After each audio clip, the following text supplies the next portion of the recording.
اعوذ باللہ من الشیطان الرجیم بسم اللہ الرحمن الرحیم رب اشرح لی صدری ویسر لی امری واحلل عقدۃ من لسانی یفقہوا قولی۔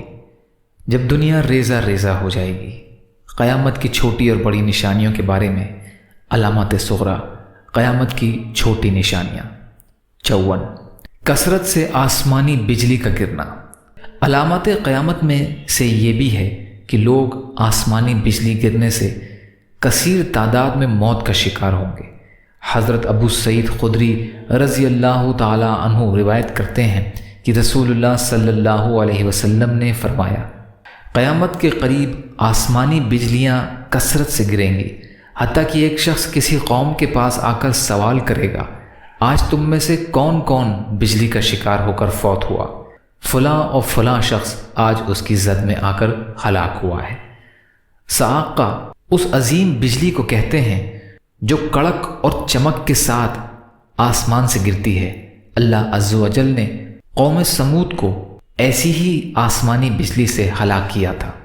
وَأَمَّا سَمُودُ فَهَدَيْنَاهُمْ فَاسْتَحَبُّوا الْعَمَىٰ عَلَى الْهُدَىٰ فَأَخَذَتْهُمْ صَاعِقَةُ الْعَذَابِ الْهُونِ بِمَا كَانُوا يَكْسِبُونَ۔ رہے سمود، سو ہم نے ان کی بھی رہبری کی، پھر بھی انہوں نے ہدایت پر اندھے پن کو ترجیح دی، جس کی بنا پر آئیں رسوا کن عذاب آسمانی بجلی نے ان کے کرتوتوں کی باعث پھر گیا۔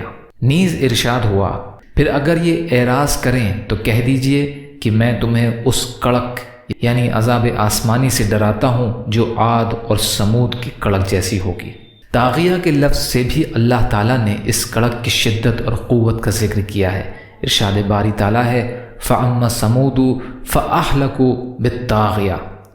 سورہ فصلت آیت نمبر 17 اور 13 کا ترجمہ، سورہ حاقہ آیت نمبر 2 کا ترجمہ۔ یا اللہ ہم سب کو کہنے سننے سے زیادہ عمل کی توفیق عطا فرما۔ یا اللہ جو مظلوم ہیں، پریشان حال ہیں، بیمار ہیں، قرض میں ہیں، بے روزگار ہیں، محتاج ہیں، ان کی مدد فرما۔